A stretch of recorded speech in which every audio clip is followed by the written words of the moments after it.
Welcome, fellow history nerds. Before we dive into centuries of sword swinging, city building, and empire crushing, let's take a deep breath and ask, how did a bunch of nomadic tribes wandering the Anatolian plains turn into one of the most powerful empires the world has ever seen? In this video, we're following the epic journey of the Ottoman Empire. From dusty tents to domed palaces, from Osman's dreams to Ataturk's reforms. Over the next chapters, you'll meet warrior sultans, scheming concubines, and janissaries who were basically conscripted super soldiers. We'll explore how the Ottomans ruled for 600 years, then slowly crumbled like overcooked baklava. If that sounds exciting, or slightly ridiculous, give us a like, subscribe, and comment your favorite part or any topics you want us to cover next. Now grab your imaginary scimitar, because history is about to get dramatic. To understand how the Ottomans came to be, we have to rewind to the 13th century, when Anatolia looked like a chaotic medieval startup hub. After the Seljuk Empire collapsed, like an overambitious Jenga tower, dozens of small Turkic principalities, or beyliks, sprouted across the region. These were led by ambitious warlords, each dreaming of becoming the next big thing. One of those beyliks was led by a guy named Ertuğrul, yes, that guy from the TV show, and later inherited by his son Osman. But hold that thought. The Anatolian plateau was a cultural buffet. Byzantine Christians, Armenian merchants, Kurdish tribes, and now waves of Turkic nomads pouring in from Central Asia. It was a hot mess of alliances, rivalries, and surprise battles. Think of it like Game of Thrones with more horses and fewer dragons. This melting pot of cultures, chaos, and opportunity created the perfect storm for a new power to rise. And, spoiler alert, that power had a crescent moon on its flag. Enter Osman Weimars, the founding father of the Ottoman Empire and the man who turned a scrappy border principality into a legacy that would last over 6 centuries. Picture this: young Osman, with eyes full of ambition and a mustache sharp enough to intimidate rival warlords, inherits his father's small beylik. Surrounded by crumbling Byzantines and squabbling Turkish factions, Osman doesn't just play the game, he rewrites it. While others chase short-term gains, Osman builds loyalty, wins battles, and, more importantly, tells a story people want to follow. His name becomes the brand, and yes, that's where we get Ottoman from. He's not yet an emperor, but the seed he plants, through smart warfare, tribal alliances, and the occasional poetic legend, starts to grow. Later chroniclers would sprinkle his tale with just enough myth to make it Netflix-worthy. But even the stripped-down version shows a man with vision, charisma, and a talent for seizing the moment. Osman I didn't conquer the world, but he set the coordinates. Every good empire needs a good origin myth, and Osman I delivered. According to Ottoman legend, Osman once fell asleep at the home of a local religious scholar, Sheikh Edebali. While snoozing like a true future conqueror, he had a dream. A full moon rose from the sheikh's chest and entered his own, followed by a massive tree growing from his belly. This wasn't your average forgot to turn off the stove dream.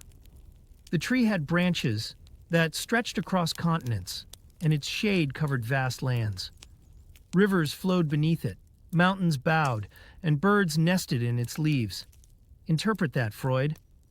Edebali saw the dream as divine prophecy. Osman would build an empire that would span the world. Osman, being a smart guy, married Edebali's daughter the next morning. Political alliance and romantic subplot? Check. Whether the dream was divine inspiration or just the result of spicy lamb stew, it gave the Ottomans a sense of destiny. And let's be real, if your empire starts with a moon to the chest and a world tree from the gut, you're setting expectations pretty high. Before the Ottomans had palaces and bureaucrats, they had tents and sheep. Lots of sheep.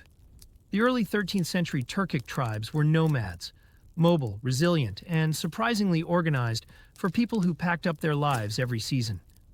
Society revolved around the tribe, called an oba, led by a bey who doubled as war chief, judge, and part-time motivational speaker. Loyalty was everything. You didn't need a tax code, just a strong beard, good reputation, and enough lamb stew to feed your warriors. Women weren't just sitting around either. They rode horses, managed supplies, and sometimes led clans. Kids learned to shoot arrows before they could write their names, which was fine because most of them couldn't read anyway. Decisions were made by council, not decree, proto-democracy on horseback, if you will. The harsh steppe life created tough people with tougher values: honor, courage, and never skipping breakfast. This tribal structure would later influence how the Ottomans ruled, combining discipline with flexibility and storytelling with strategy. Now that Osman had a tribe, a dream, and a decent beard, it was time to prove himself the good old-fashioned way, by picking fights with the neighbors. And who were the neighbors? The Byzantine Empire, or more accurately, what was left of it. By the late 13th century, Byzantine fortresses dotted the Anatolian frontier, like tired grandpas, guarding crumbling castles. Osman saw opportunity in their slow decline. His first skirmishes weren't epic Lord of the Rings-style battles. They were fast, tactical raids. Hit hard, grab supplies, ride like the wind. Think more Robin Hood than full-scale war. But slowly these little wins started adding up. Osman's men mastered guerrilla warfare, used the terrain to their advantage, and gained local support. Byzantine defenses were as outdated as their fashion sense, and that played right into Ottoman hands. Every captured village meant more land, more warriors, and, let's be honest, more sheep. These border clashes marked the true beginning of Ottoman expansion. Not with royal decrees, but with the sound of hooves, arrows, and the occasional victory dance around a campfire. At some point, people stopped calling Osman's band a bunch of well-armed nomads and started whispering something bigger: state, beylik, emirate. You know, serious-sounding stuff. As villages fell and allies joined, Osman's domain began to look less like a glorified tent camp and more like a functioning proto-kingdom. But there was more than land-grabbing at play. Osman wasn't just swinging swords, he was claiming divine legitimacy. Framing his cause as a Gaza, or holy struggle, he positioned his expansion as a religious mission. This wasn't just tribal raiding anymore. It was building a righteous Islamic principality on the ruins of Byzantine decay. People love a good cause, and even more so when it comes with plunder. So volunteers flocked to Osman's banner. Warriors, preachers, merchants, and yes, poets. What started as a bold border tribe now strutted with the confidence of a rising Islamic state. It still smelled like horse sweat and campfire, but the vision was imperial. The name Ottoman hadn't gone global yet, but history was already watching. Osman I knew that swords won battles, but marriages won borders. When you don't have the manpower to conquer every village, you do the next best thing: marry into them. Osman and his successors were masters of the marriage alliance game, tying the knot with powerful tribal families and local nobles. One strategic wedding could mean fewer enemies, more soldiers, and a mother-in-law who might just run your supply lines. But it wasn't just romance. Treaties, joint raids, and mutual "let's not kill each other this season" agreements became key tools in Ottoman expansion. Osman didn't build an empire alone. He networked it into existence. It was diplomacy with horsehair helmets and lamb kebabs. And when alliances failed? Well, that's what cavalry is for. But many tribal leaders found it far more profitable to join Osman than to fight him. Slowly but surely, the Ottoman sphere expanded. Not just with brute force, but with well-timed weddings, shared spoils, and the occasional awkward banquet toast. Every rising power needs a proper capital. Tents were great for mobility, but not so great for tax collection. That's why the Ottomans set their sights on Bursa, a prosperous city sitting on trade routes and soaked in Byzantine drama. After a prolonged siege, because apparently walls don't just open on command, Bursa fell to the Ottomans in 1326. Right around the time Osman passed away and his son Orhan took the reins. Talk about dramatic timing. With its stone buildings, bazaars, baths, and fortifications, Bursa gave the Ottomans more than a trophy. It gave them infrastructure. Suddenly the empire had an address. Bureaucrats got desks. Markets got tax collectors, and sultans got somewhere fancy to hang their swords. Bursa wasn't just a city, it was the Ottoman Empire's coming-out party. And for the first time, the world began to take this rising power seriously. Not as tent dwellers with dreams, but as rulers with a capital city, and ambitions as solid as the city walls they now owned. So, how did a bunch of tent-dwelling nomads take down fortified cities and scare the Byzantines? One word: flexibility. The early Ottoman army wasn't large, but it was clever. It wasn't about shiny armor or fancy flags. It was about speed, surprise, and stamina. Imagine cavalry units moving like chess knights on espresso. These warriors could ride all day, attack at dusk, vanish by dawn, and still have time to sharpen their scimitars. Leadership came from merit, not bloodline. If you could lead men, you got the gig. Orders were fast, formations fluid, and communication mostly shouting across hills. Sure, it wasn't glamorous, but it worked. Discipline wasn't about standing still in shiny boots. It was about showing up, hitting hard, and not dying. This scrappy military model, born on the steppes and tested in the hills of Anatolia, would eventually evolve into one of the most feared war machines in history. But at this point, it was still mud, sweat, and tactics. And that was more than enough. The Ottomans weren't just another Islamic dynasty with horses and prayer rugs. They had a different vibe. While other Muslim powers at the time, like the Mamluks or the Timurids, were building madrasas and arguing over who had the fanciest calligraphy, the Ottomans were busy blending pragmatism with faith. They didn't obsess over being purely Arab, Turkic, or Persian. If it worked, they used it. Persian bureaucracy? Borrowed. Arab theology? Integrated. Byzantine tax system? Yes, please. They were cultural magpies, picking what shined and making it Ottoman. While some caliphates preferred scholars who debated for days, the Ottomans liked scholars who could write legal codes before lunch. Their approach to Islam was equally practical. Honor religion, but keep the state running. This gave them flexibility and made them relatable to peasants, merchants, and warriors alike. While other empires fought over legitimacy, the Ottomans quietly built theirs from the ground up, one converted village and one solid tax policy at a time. Looking back at the early days of the Ottomans, one thing is clear. They weren't just lucky guys on horseback. They built on vision, not just victories. Osman and his successors didn't stumble into empire building like it was a weekend project.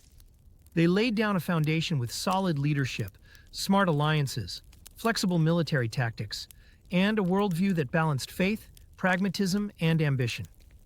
They took what worked, from nomadic values to Byzantine bureaucracy, and turned it into a recipe for long-term rule. More importantly, they knew when to fight, when to negotiate, and when to throw a wedding.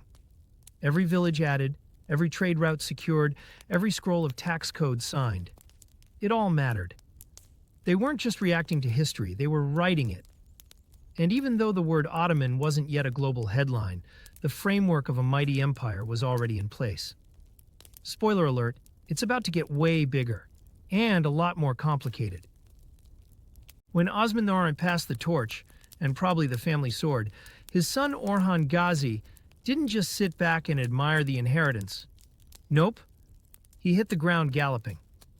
Orhan wasn't about to let the family business stay local. Under his leadership, the Ottomans went from border skirmishers to full-on expansionists. He captured key cities like Bursa, made it the capital, and introduced some structure into what had previously been glorified raiding. Orhan's biggest flex? Establishing one of the earliest standing armies in the Islamic world and paving the way for what would later become the legendary Janissaries. While Byzantine emperors were still debating how many angels could dance on a pin, Orhan was knocking on the gates of important strongholds. It wasn't just about battles, it was about establishing dominance, setting up administrative systems, and making sure every village knew who the new landlord was. Scene by scene, map by map, the Ottomans were no longer just a tribe, they were becoming a power to reckon with. While the Ottomans were just getting warmed up, the Byzantine Empire was doing the historical equivalent of running on fumes. Beset by civil wars, broke from constant infighting, and facing enemies on all sides, Byzantium was basically a once grand palace now held up with duct tape. For the Ottomans, this was not just convenient, it was a buffet of opportunities. Orhan Gazi, ever the opportunist, and a decent strategist, offered help to different Byzantine factions fighting each other. And by help, we mean send troops, secure a castle, and maybe never leave. With each internal conflict, the Byzantines leaned more on Ottoman aid, unknowingly letting the wolf guard the sheep. At times, they even gave Orhan land and titles as thank you gifts. The writing was on the wall in fading Greek: this empire is up for grabs. And the Ottomans? They were already sharpening their knives, politely of course. In 1354, fate handed the Ottomans a golden opportunity via an earthquake. The Byzantine fortress of Gallipoli, strategically perched at the entrance to Europe, was badly damaged. Before anyone could say reconstruction, the Ottomans had already moved in. Orhan Ghazi's son, Suleiman Pasha, quickly seized the ruins and fortified them. And just like that, the Ottomans had a foot firmly planted in Europe. This wasn't just a military move. It was a mic drop moment in the geopolitical scene. While the Byzantines were still picking up bricks, the Ottomans were busy building bridges, literally and figuratively. Gallipoli became the springboard for future campaigns in the Balkans. With Europe now within marching distance, the Sultans began looking westward with both ambition and appetite. And to think, it all started because the ground shook a little too hard. When it came to conquering cities, the early Ottomans didn't just knock politely. They brought the whole drumline. Their siege tactics combined classic patience with sneaky ingenuity. First, cut off supplies, because hungry soldiers don't fight well. Second, build wooden towers and dig trenches so fast it looked like they came pre-assembled. Third, promise the defenders a deal. Surrender now, get partial clemency, resist, and, well, brace yourself. This three-step routine worked surprisingly well. The Ottomans weren't just brute force invaders. They were strategists in turbans. Fortresses that had stood for decades found themselves surrounded by well-fed, highly mobile Ottoman troops who seemed to have endless energy and, more annoyingly, better logistics. While the Byzantines were still figuring out which wall to defend, the Ottomans had already set up tents, cooked lunch, and started tunneling. The Ottomans didn't just knock on the Balkans' door, they kicked it wide open. With the strategic capture of Gallipoli, the Ottomans pushed further into Thrace and the Balkan heartlands. What followed were a series of key battles that weren't just about swords and shields, they were about brains and boots on the ground. The Battle of Sazladere in 1361? A sneak attack at dawn. The capture of Edirne? Turned it into their new capital just like that. The Ottomans moved fast, fought smart, and had one major advantage. Everyone else was still squabbling. While Balkan lords debated dinner menus, Ottoman troops were already at the city gates. Their use of light cavalry for rapid raids, combined with clever diplomacy, red bribes, and threats, meant that many cities surrendered without a single arrow fired. It wasn't just war, it was expansion with style. Enter the Janissaries, Ottoman Empire's not-so-secret weapon, and possibly the world's most terrifying child prodigy program. Born from the Devshirme system, Christian boys from the Balkans were taken, converted to Islam, and trained with military rigor that would put modern boot camps to shame. But instead of sulking teenagers, the Ottomans got elite warriors, loyal only to the Sultan. These guys weren't just strong, they were scary organized.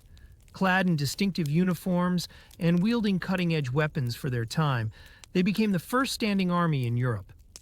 While other kingdoms still relied on knights who showed up fashionably late, if at all, the Janissaries marched in formation with precision and chance.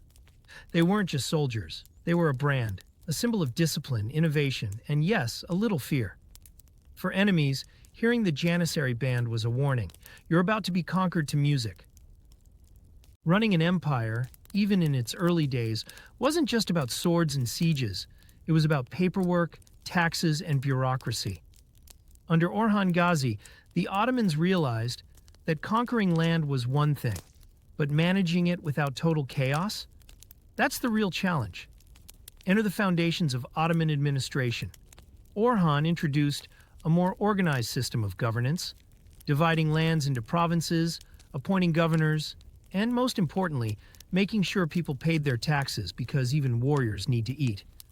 The tax system was smartly tiered, flexible with agricultural output, and not just a brute extraction tool. It kept the economy moving and locals mostly calm. The administration began recording land ownership and population, paving the way for the famously detailed Ottoman bureaucracy. It wasn't glamorous, but it was effective. While other empires lost track of who owed what, the Ottomans had charts, scribes, and even backup scribes. Turns out empire building is 50% battlefield, 50% well-organized spreadsheets, even if those spreadsheets were written with a feather. When you're trying to rule over a patchwork of newly conquered lands, different peoples, and more goats than you can count, you need more than just a sword. You need divine legitimacy, and that's where Islam came in. For the early Ottoman sultans, especially Orhan Gazi, Islam wasn't just a personal belief system. It was a political power tool. By framing their rule as part of a larger Islamic mission, they gained the loyalty of Muslim subjects and the approval of religious authorities. Friday prayers were now in the Sultan's name, imams praised their just rule with some poetic license, and holy scholars offered legal backing. This wasn't empty theater. It helped unify a diverse population and legitimize expansion as jihad. Yes, even the less glamorous, administrative ones. Think of it as medieval PR, where the sermon was the press release and the mosque was the press conference. As the Ottoman Empire expanded, so did the need for legal advice that wasn't just because the Sultan said so. Enter the ulama, the scholarly class of Islamic legal and religious experts. These were not your average monks muttering in corners. No, the ulema debated laws, issued fatwas, religious rulings, and ran educational institutions. They were the intellectual engine behind the legal system, translating divine law, Sharia, into administrative reality. Orhan Gazi and later sultans realized that to run a multi-ethnic empire with style and order, you needed more than just swords. You needed scholars in robes with impressive beards. Ulama provided legitimacy, stability, and occasionally a headache when they disagreed with the court. Still, their influence shaped Ottoman governance for centuries to come. Think of them as the medieval version of a constitutional court, with a dash of theology and an intimidating library. As the Ottoman Empire flexed its muscles across Anatolia and the Balkans, two key cities joined the club, Ankara and Edirne. Ankara, with its goats and strategically useful hills, offered a central stronghold in Anatolia. But Edirne, Edirne, formerly known as Adrianople, this city was a gem. Big walls, ancient Roman roads, and just a short march to Europe's heart. The Ottomans captured it like pros and promptly made it their new capital. Sorry, Bursa. Suddenly, Edirne was the place to be. Markets boomed, scholars gathered, and sultans built flashy mosques to show off. Its position as a launch pad for campaigns into the Balkans made it the medieval version of a military airport with minarets. Meanwhile, Ankara kept doing its Ankara things, like being practical and full of sheep. Together, these two cities symbolize the empire's dual heart, one foot firmly in Asia, one confidently stepping into Europe. As the Ottomans grew bolder, they realized that swords were great, but trade was even sharper. Enter Venice and Genoa, two maritime republics that were basically the Amazon and Alibaba of the 14th century. These Italian city-states were already running trade empires and didn't mind doing business with the rising Turks, as long as it paid well. The Ottomans, always practical, welcomed these partnerships with open ports. Genoese merchants strolled through Ottoman docks, bargaining like pros. Venetian envoys arrived with gifts, contracts, and the occasional passive-aggressive insult. These early trade relations laid the groundwork for future economic and diplomatic ties, blending silks and spices with salt and sarcasm. Meanwhile, behind the scenes, Ottoman scribes scratched their heads, figuring out how to tax all this stuff without upsetting the guests. A win-win? Mostly. Until, of course, someone decided to park their warships a little too close. With Gallipoli secured and trade routes flowing, the Ottomans weren't just sitting around sipping sherbet. No, they were staring westward, eyes gleaming like kids in a candy shop called Europe.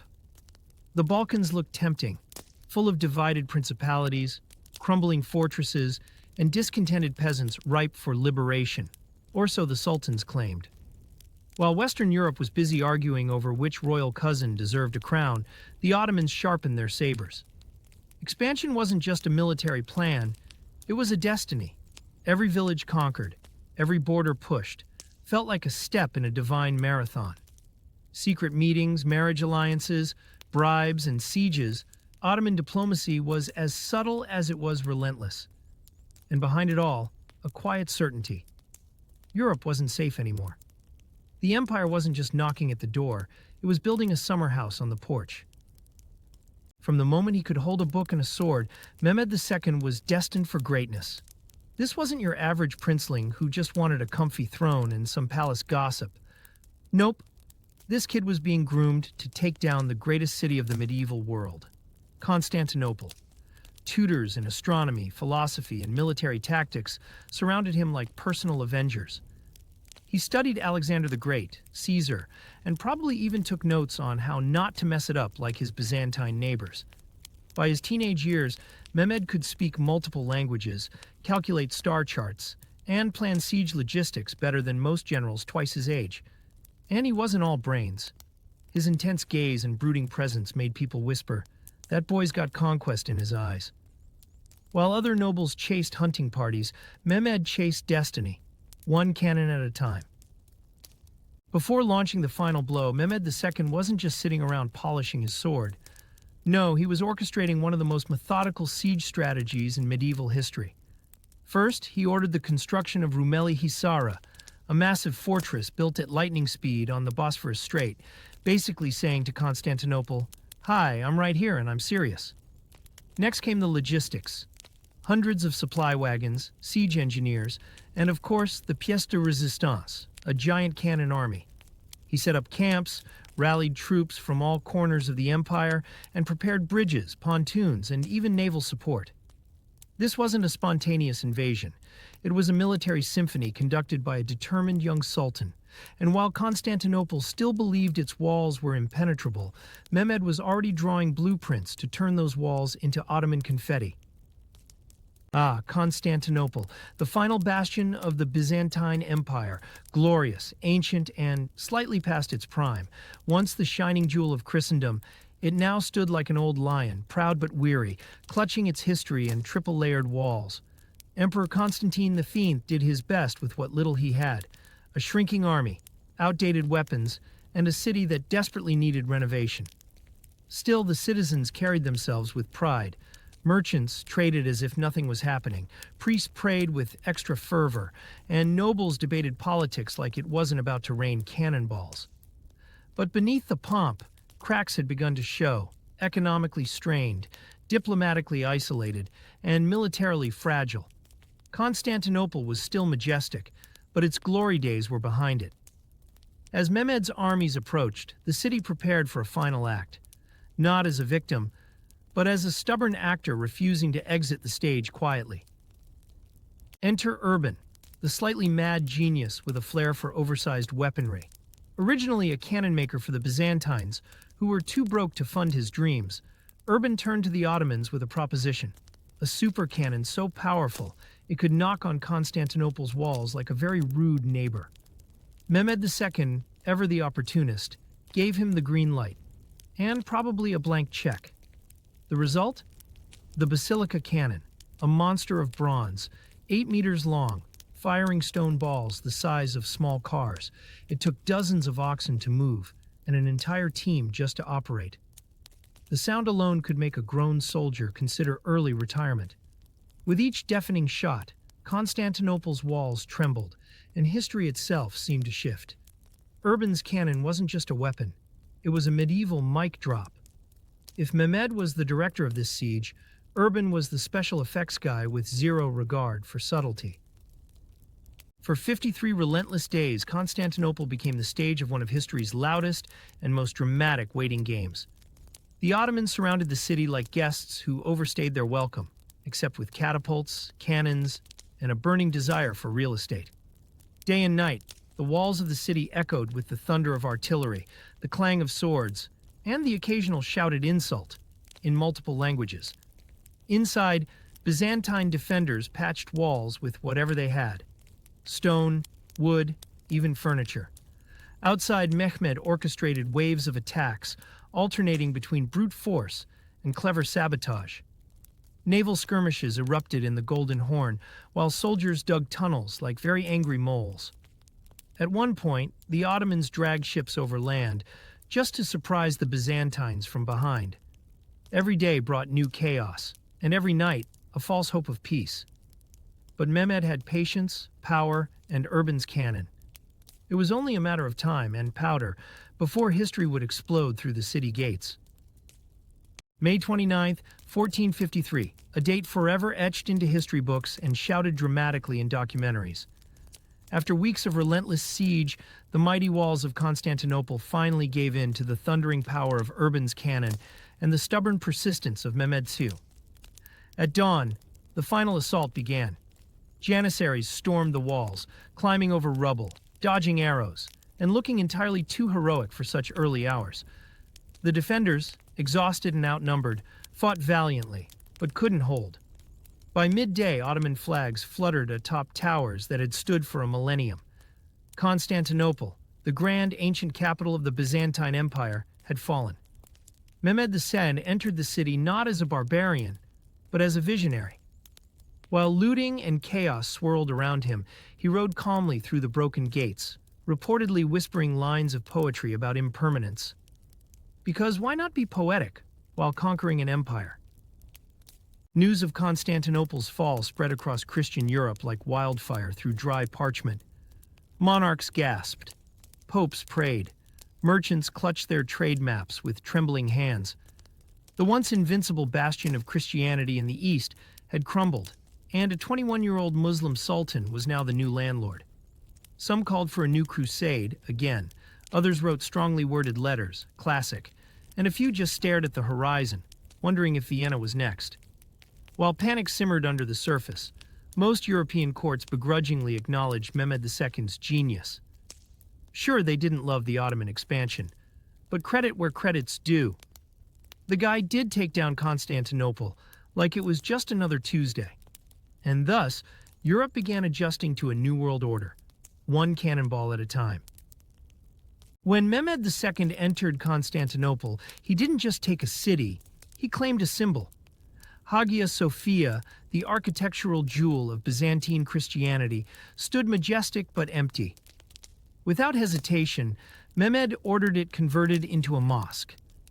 No dramatic demolition, no wrecking balls, just some quick interior redesign, a mihrab here, a minbar there, and voila. A new chapter for a legendary monument. For the Ottomans, this wasn't destruction, it was transformation. Hagia Sophia now echoed with the call to prayer, and its mosaics of saints found themselves sharing wall space with Islamic geometric patterns. To Mehmed, it was the ultimate mic drop, turning the crown of Christian Byzantium into a beacon of Muslim power. And while some in Europe wept, others had to admit, that was one stylish takeover. After the dust settled and the cannons cooled, Mehmed II had no intention of ruling over rubble. Constantinople, once the crown jewel of the Byzantine Empire, needed a makeover, and fast. The city was nearly deserted, so Mehmed brought in Muslims, Christians, and Jews to repopulate it, offering incentives like tax breaks and, let's be honest, a bit of royal persuasion. He repaired aqueducts, reopened bazaars, and even gave abandoned houses to new settlers. Imagine winning a free house just for showing up. Streets buzzed with merchants again, minarets rose beside domes, and Istanbul was born from Constantinople's ashes like a very bureaucratically organized phoenix. It wasn't just a rebuild, it was a rebranding. Mehmed didn't just want a capital, he wanted the capital. And Istanbul would soon become exactly that, the beating heart of an empire that had no intention of slowing down. Conquering Constantinople was only the beginning. Now Mehmed II had to make it function. And let's just say, he didn't come to play city builder on easy mode. He rolled up his sleeves, metaphorically, he still wore royal robes, and got to work reforming everything. Bureaucracy, streamlined, taxes, collected. Sorry, no tax holidays here. Mehmed reorganized administrative divisions, set up a merit-based system to promote officials, and brought in scholars to draft new legal codes that even the Greeks went, not bad. He ensured religious communities could govern themselves under their own laws, earning the loyalty of Muslims, Christians, and Jews alike. It wasn't just about control, it was about clever governance. Mehmed knew an empire isn't built on swords alone. It needs scrolls, stamps, and a lot of people who actually know what they're doing. And so, behind the grand conquest was a sultan who might have secretly enjoyed paperwork a little too much. After the conquest, Mehmed II didn't just want to be called the conqueror, he wanted to be the boss. And so, he set out to centralize power like no sultan before. The days of bickering viziers and rebellious governors? Over. He built a highly structured hierarchy where everything, yes, everything, flowed back to the sultan's court. No more freelancing warlords, no more feudal power games. Mehmed placed loyal administrators, reined in the janissaries when they weren't grumbling, and made sure no one forgot who was in charge. It wasn't tyranny. It was streamlined imperial efficiency with a bit of healthy paranoia. The Sultan's word became law, and the empire began to resemble an early prototype of a modern state, organized, efficient, and very sultan-centric. Ottoman governance turned from chaotic orchestra to a one-man symphony, with Mehmed conducting in full regalia. Mehmed II wasn't just a conqueror with a passion for cannons, he was also a cultured sultan with a soft spot for poetry, philosophy, and science.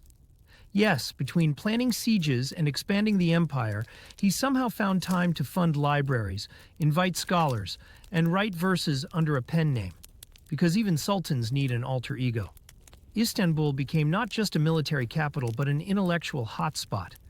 Mehmed welcomed thinkers from all backgrounds, Muslim, Christian, and Jewish, to his court. He collected rare manuscripts like a book-loving dragon and supported architects to build not just mosques, but monuments of thought. Under his rule, the Ottoman Empire didn't just grow in size, it grew in wisdom. If conquering Constantinople made him famous, making it a center of knowledge made him legendary. If the Ottoman Empire were a rocket, Selim I was the booster engine. Known as Selim the Grim or Selim the Efficient, depending on how much you liked his beard, this sultan wasn't interested in tea parties. He took the throne in 1512 and immediately went into overdrive, conquering, centralizing power, and frowning intensely at maps. Under his rule, the Ottomans pivoted from regional power to global empire. Selim expanded eastward, clashed with the Safavids in Persia, and crushed his rivals like stale baklava. But behind the fierce mustache was a sharp mind. He reformed the bureaucracy, strengthened the army, and made it crystal clear. The Ottoman Empire was ready to rule more than just Anatolia. With a scimitar in one hand and a world map in the other, Selim didn't just play the game of empires. He rewrote the rulebook. Selim I didn't just draw borders. He redrew the entire power map of the Islamic world. His conquest of the Mamluk Sultanate was like a chess match, where Selim flipped the board and took all the pieces. In a whirlwind campaign, 1516-1517, he marched into Syria, stomped through Palestine, and waltzed into Egypt like he was claiming a reserved table at history's banquet. But the real prize? Mecca and Medina, the holiest cities of Islam. With the keys to these spiritual capitals in his pocket, Selim wasn't just a conqueror. He was now the caliph. That's right, from a guy with a mean stare to leader of the Muslim world. The Mamluks didn't know what hit them. Probably because it was 100,000 Ottoman soldiers and a lot of cannons. By the end of the campaign, Selim had gone from sultan to symbol, uniting religious and political authority under one very sharp turban. After steamrolling the Mamluks and strolling into Cairo like he owned the place, because he now did, Selim I didn't just take land, he took legitimacy. By annexing Cairo, the heart of Islamic scholarship and politics, the Ottomans claimed the ultimate prize, religious authority. With the last Abbasid caliph under their roof and politely retired, Selim I positioned himself as the true successor of Sunni Islam. Think of it as a hostile corporate takeover, except instead of boardrooms, it involved battlefields and mosques. Suddenly, Istanbul wasn't just the capital of an empire. It was the capital of the Muslim world. Scholars, imams, and scribes from across the Middle East now reported to the Ottoman court. And Selim? He was no longer just a warrior king. He was caliph, sultan, and CEO of a spiritual empire, all with one glorious signature: Cairo, stamped Ottoman property. Enter Suleiman the Magnificent, the Ottoman Empire's golden boy with a crown, a brain, and a booming empire. He wasn't just a sultan, he was the sultan. Tall, poised, and fluent in multiple languages, Suleiman ruled not just with the sword, but with the pen. Under his reign, the Ottoman Empire reached its territorial zenith, stretching across 3 continents like it was on a world domination speedrun. From the Balkans to Baghdad, everyone either bowed to Suleiman or seriously considered it. But what really made him magnificent wasn't just conquest. It was charisma. He surrounded himself with the best minds, the finest architects, and a court so polished you'd slip on the marble floors. He didn't just build empires, he built legacies. If Selim was the storm, Suleiman was the sun that came after. Powerful, radiant, and just a little intimidating. History wouldn't be the same without him, and neither would Istanbul's skyline. Suleiman wasn't content with just ruling an empire, he wanted to stretch it like pizza dough across Europe. First stop, Belgrade. The fortress was tough, the defenders tougher, but Ottoman cannons were the loudest voice in the room. Next came Rhodes, held by the Knights Hospitaller, who were as stubborn as they were well-armored. After months of siege and dramatic stare-downs, the Knights finally packed up. But Suleiman wasn't done. He set his eyes on Hungary, where he marched in with flair and firepower, sending shockwaves through Europe's castles and coffee shops. These campaigns weren't just military moves, they were Ottoman declarations. We're here, we're strong, and yes, we brought cannons. The empire's boots stomped across muddy European fields, and every fortress knew. When Suleiman came knocking, he didn't just want a visit, he wanted the deed. From the Balkans to Central Europe, the Ottoman military flexed hard, and Europe realized this wasn't a regional player anymore. This was a continental force. The Battle of Mohacs in 1526 was less of a battle and more of a medieval mic drop. Facing off against the Kingdom of Hungary, Suleiman's army brought overwhelming force, clever tactics, and a deep dislike for losing. On the other side, King Louis II was young, brave, and tragically underprepared. As the Hungarian cavalry charged valiantly, Ottoman artillery responded with a thunderous "nope," and chaos ensued. Within 2 hours, the Hungarian army was broken. And King Louis? He drowned while trying to escape, turning a royal retreat into an accidental swimming lesson. The battle ended the Jagiellon dynasty and handed Central Europe a wake-up call. The Ottomans weren't just guests, they were setting up camp. Mohacs wasn't just a win, it was a historic shift, and Europe was officially on notice. Suleiman didn't just crush a kingdom, he reshaped the map with one decisive move. In 1529, Suleiman the Magnificent set his sights on Vienna. The idea? A bold punch into Central Europe. The reality? A very wet, very muddy mess. As the mighty Ottoman army advanced with elephants, cannons, and enough tents to house a small nation, the Viennese hunkered down behind their walls, praying and piling up sausages. Probably. Rain poured for weeks, turning roads into rivers and cannons into oversized paperweights. When the Ottomans finally launched their assault, they found not only a resilient defense, but also logistical nightmares. Food spoiled, soldiers grumbled, and morale sank like a soggy boot. In the end, Suleiman called it off. Not because he couldn't win, but because even empires can't outfight the weather. Vienna was spared, but the message was clear. The Ottomans were powerful, and Europe, officially anxious. When it came to naval domination, the Mediterranean had a new boss, Barbarossa Hayreddin. With a fiery red beard and an even fiercer fleet, he turned the Ottoman navy into the sea's ultimate power. European sailors trembled at the sight of his crimson sails, and coastal towns whispered his name like a bedtime horror story. Appointed Grand Admiral by Suleiman the Magnificent, Barbarossa wasn't just a pirate with a fancy title. He was a naval strategist, a sea wolf, and occasionally a headache for every European admiral west of Istanbul.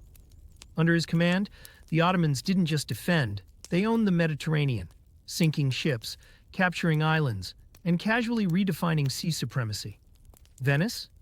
Nervous? Spain? Annoyed? North Africa? United under Ottoman control. Barbarossa didn't just sail, he styled across waves with swagger, leaving behind a salty legacy that echoed long after his anchor dropped. While Suleiman the Magnificent was conquering lands and commanding fleets, he was also busy conquering chaos back home, with a pen. Enter the Kanun, a legendary legal code that organized the empire like never before. Think of it as the Ottoman Empire's version of terms and conditions, only people actually followed it. Suleiman didn't just enforce Islamic Sharia law, he supplemented it with practical civil rules to cover taxes, property, criminal justice, and more. Suddenly, the empire wasn't just big, it was well run. No more tax collectors freelancing creative fees, no more judges handing out sentences based on lunch mood. The Kanun brought structure, consistency, and yes, a healthy dose of paperwork. Bureaucrats flourished, scribes had job security, and order reigned from Istanbul to Cairo. In short, Suleiman didn't just build an empire of stone and sword, he built one of scrolls and signatures too. While the battlefield roared with the clash of steel, inside the Topkapi Palace, things were much quieter, but no less dramatic. Life at Suleiman the Magnificent's court was a grand orchestration of elegance, rituals, and endless layers of protocol. The Sultan didn't just rule, he glided across polished marble floors and silk robes that screamed absolute power with every swish. Eunuchs managed palace affairs with military precision, while court officials bowed more than they walked. Meals were served with golden utensils, poetry readings were a daily affair, and even the parrots in the garden probably spoke fluent Persian. Behind every curtain was a new intrigue, and the harem was less of a romantic getaway and more of a Game of Thrones episode waiting to happen. The palace wasn't just a home. It was a living symbol of imperial control, refined culture, and just a pinch of theatrical flair. In the grand drama of Ottoman politics, few stole the spotlight like Hürrem Sultan, wife of Suleiman the Magnificent, master of royal charm, and unofficial CEO of palace intrigue. Originally a slave from Ruthenia, she rose meteorically from concubine to legal wife, unheard of in Ottoman tradition. Her real superpower? Strategy. Hürrem wasn't just about perfumes and poetry. She wrote letters to foreign leaders, built charities, commissioned mosques, and handpicked officials like she was casting a soap opera. Rumor had it, she orchestrated rival banishments with the elegance of a chess master. The Sultan adored her so much that he broke customs for her, and maybe also rewrote a few. In a world ruled by men, Hürrem ran the empire from behind silk curtains. So yes, while Suleiman held the sword, Hürrem often held the pen, the ear, and, let's be honest, the upper hand. At the cultural summit of the Ottoman Empire, creativity exploded like baklava at a palace feast. Under Suleiman's rule, architecture soared with Sinan the architect, designing domes so graceful they made birds jealous. Poetry? Flourished. Scholars debated philosophy while sipping sherbet, and calligraphers turned words into swirls of divine geometry. The court was a kaleidoscope of artists, philosophers, and musicians. Think Renaissance fair, but with turbans and more oud music. The empire wasn't just flexing swords, it was flexing minds. Mosques, libraries, and schools sprang up like tulips in spring. This wasn't just expansion of land, but expansion of the soul. From Baghdad to Budapest, the Ottomans weren't just feared, they were admired, quoted, and yes, copied. Culture was the real conquest. While armies marched across borders, ideas floated across generations. Welcome to Topkapi Palace. No, not a tourist site yet, but the beating heart of the Ottoman Empire for over 4 centuries. Perched atop Istanbul's ancient hills, the palace was less Versailles, more chessboard, where power was not only displayed, but shuffled constantly. The layout was no accident. 4 courtyards, each deeper and more restricted, like a bureaucratic onion of influence. from the outer courtyards bustling with servants and guards to the secluded inner court where the Sultan lived and decisions were whispered behind silk curtains. Ministries, kitchens, treasuries, libraries. It was a mini-city designed to rule continents and control the narrative. And yes, the infamous harem and secret tunnels? All real. Every stone in Topkapi was part of a larger game of control, diplomacy, and intrigue. The palace wasn't just a home, it was a living organism of empire-making. Forget what you think a royal harem is. It wasn't just satin pillows and gossip. In the Ottoman Empire, the harem at Topkapi Palace was less of a romantic escape and more of a political pressure cooker. Home to hundreds of women, from concubines and wives to servants and tutors, it was an all-female society ruled by strict hierarchy and silent ambitions.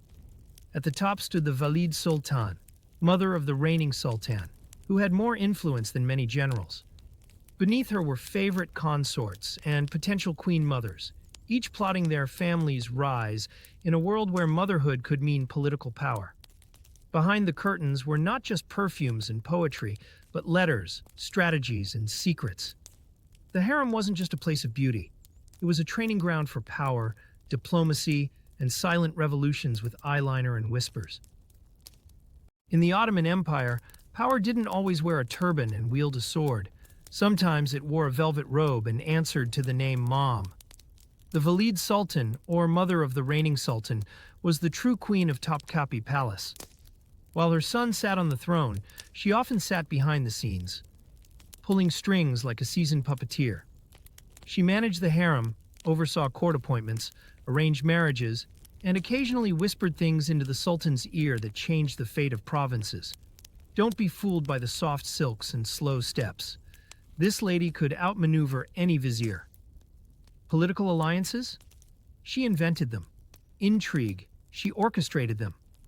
In a world dominated by men, the Valide Sultan showed that behind every great sultan is a woman with better strategy and better tea. In the labyrinth of Topkapi Palace, one figure moved silently, yet his presence echoed throughout the empire. The Black Eunuch. Don't let the title fool you. These men were anything but minor players. Originally enslaved as boys and castrated, they rose through the ranks to become some of the most powerful advisors in the Ottoman court. They managed the harem, kept an eye on potential rivals, and often whispered advice directly into the Sultan's ear. Their unique position, neither fully inside nor outside the royal family, made them trusted intermediaries. Think of them as the palace's unofficial intelligence agency, PR team, and secret service rolled into one, all wrapped in silk robes and sharp instincts. While the world saw them as silent shadows within Topkapi, they were puppeteers of fate. If the Sultan was the sun, then the Grand Vizier was the moon, glowing just as brightly when the Sultan wasn't in the room. The Grand Vizier was no mere assistant. He chaired the Imperial Council, led military campaigns, and had the authority to sign orders with the Imperial seal. In theory, he was second in command. In practice, many Grand Viziers ran the empire, while the Sultan, enjoyed the palace pool or debated poetry with concubines. But it wasn't a job for the faint-hearted. One bad decision, and you'd find your head rolling faster than you could say, divan. So every morning the Grand Vizier would stride into the council chamber like a man juggling swords, smart, serious, and slightly paranoid. Because in Topkapi, power was glorious, but also very sharp. In the Ottoman Empire, when a major decision had to be made, it wasn't shouted across palace halls. It was whispered in the divan.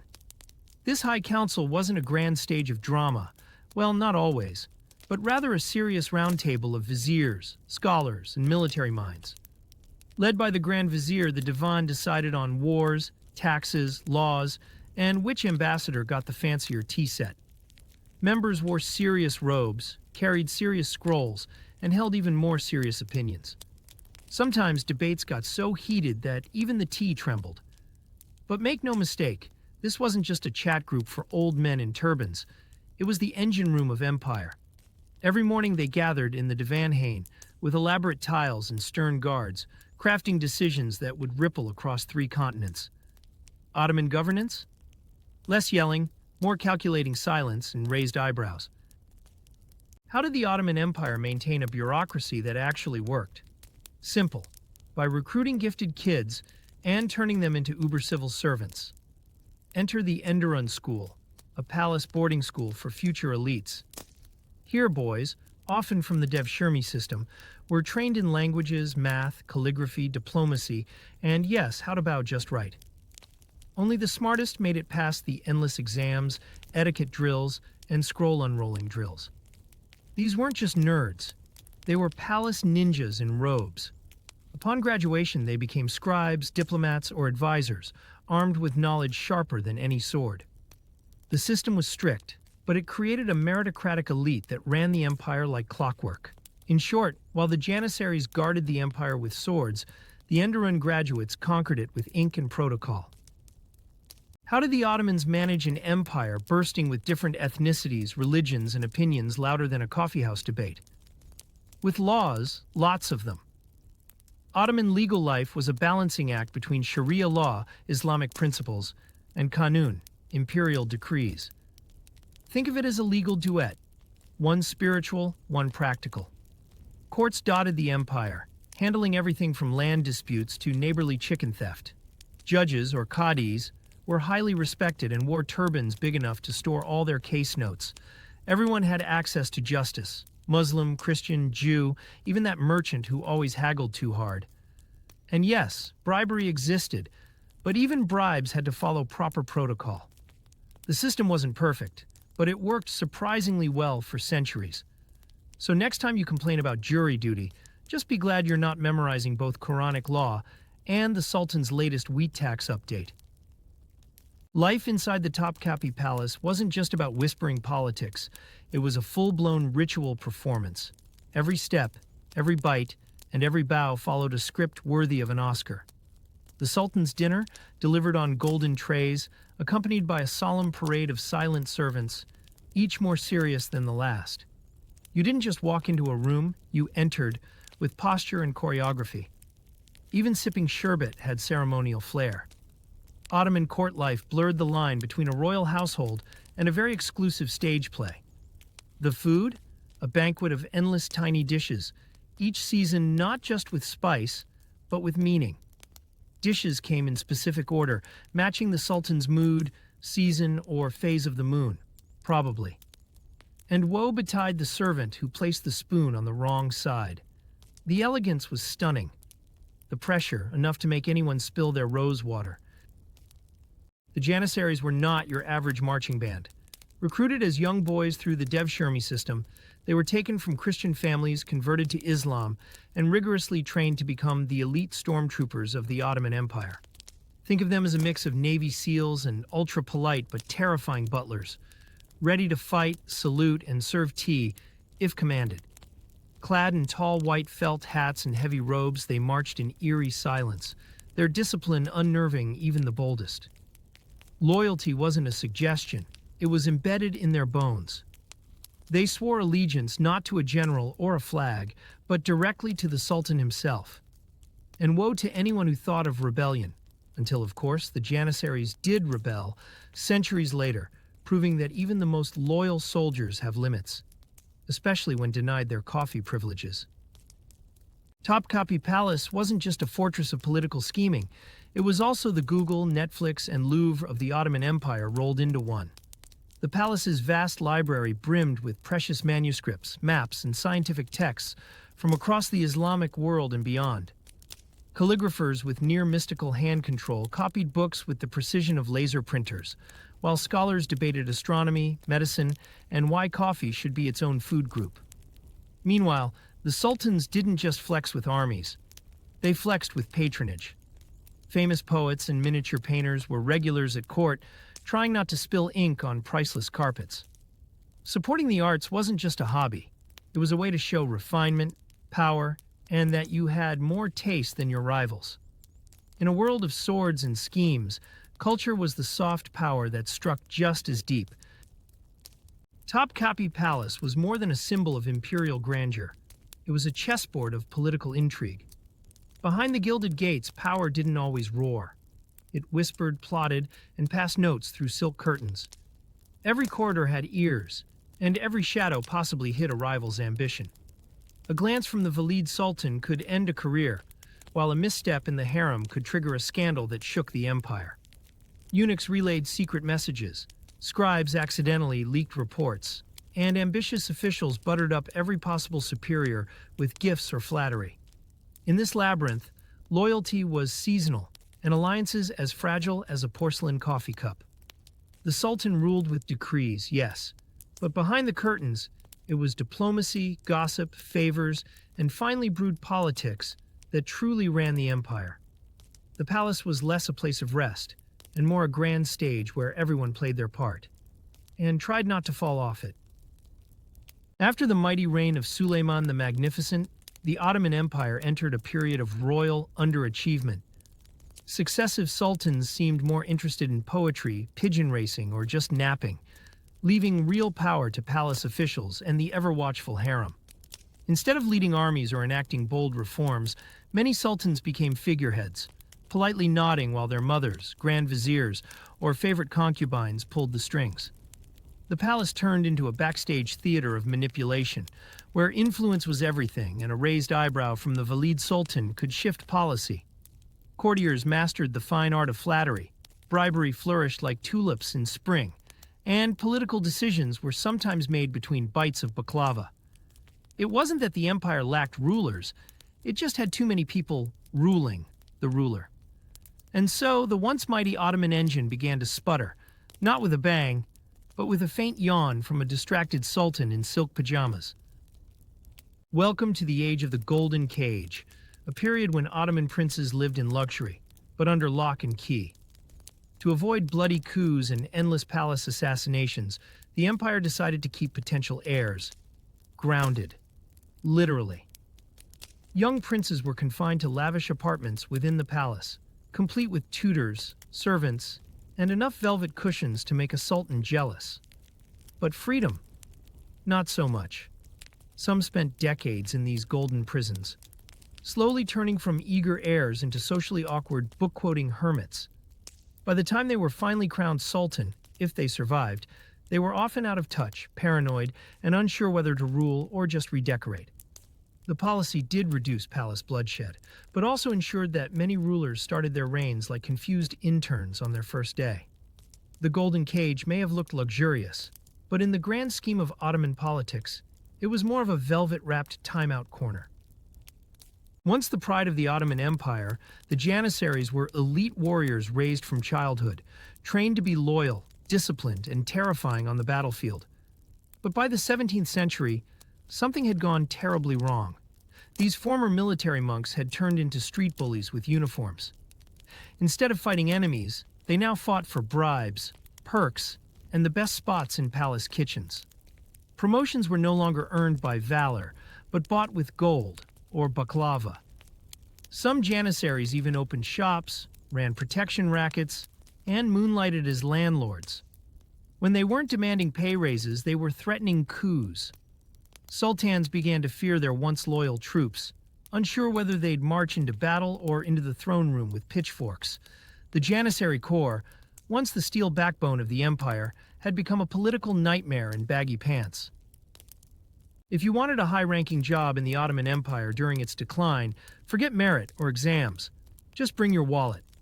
Corruption had seeped so deeply into the state machinery that government positions were openly for sale like kebabs at the bazaar. A rich merchant could become a provincial governor overnight. No experience needed, just pay up front. Tax collectors? Often more interested in collecting for themselves than the treasury. Judges? Let's just say justice came with a price tag. The bureaucracy turned into a chaotic marketplace of favors, bribes, and nepotism. Even the palace guards were rumored to be taking tips.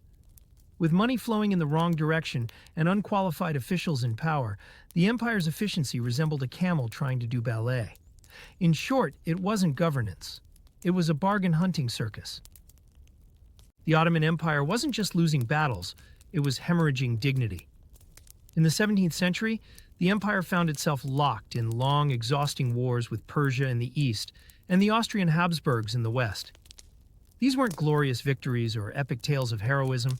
They were brutal slogs that drained the treasury, demoralized the troops, and gave the empire more headaches than land. Diplomats frantically tried to juggle both fronts, often looking like circus performers trying to balance flaming swords on a camel. Meanwhile, local governors raised taxes to fund the war effort, but much of the money mysteriously disappeared into private pockets, probably right next to the kebab receipts. The constant warfare not only drained resources, but also shattered the illusion of Ottoman invincibility. Once feared and respected, the empire began to look like a tired warrior swinging wildly in all directions, except the right one. If there was a moment that truly burst the bubble of Ottoman invincibility, it was the Second Siege of Vienna in 1683. With grand confidence and a massive army, the Ottomans marched toward the heart of Europe. But instead of a triumphant entry, they were met with a coalition of angry Europeans, including the famously mustachioed Polish king Jan Sobieski, charging in like a medieval superhero. The Ottoman troops, caught between poor planning, bad weather, and a coffee shortage, probably crumbled under pressure. What was supposed to be the crowning jewel of conquest turned into a panicked retreat and a PR disaster. Back home, whispers began, maybe we're not unbeatable after all? And in Vienna, while the Ottomans lost the battle, Europe gained something else entirely, a taste for Turkish coffee, which ironically became the real winner of the siege.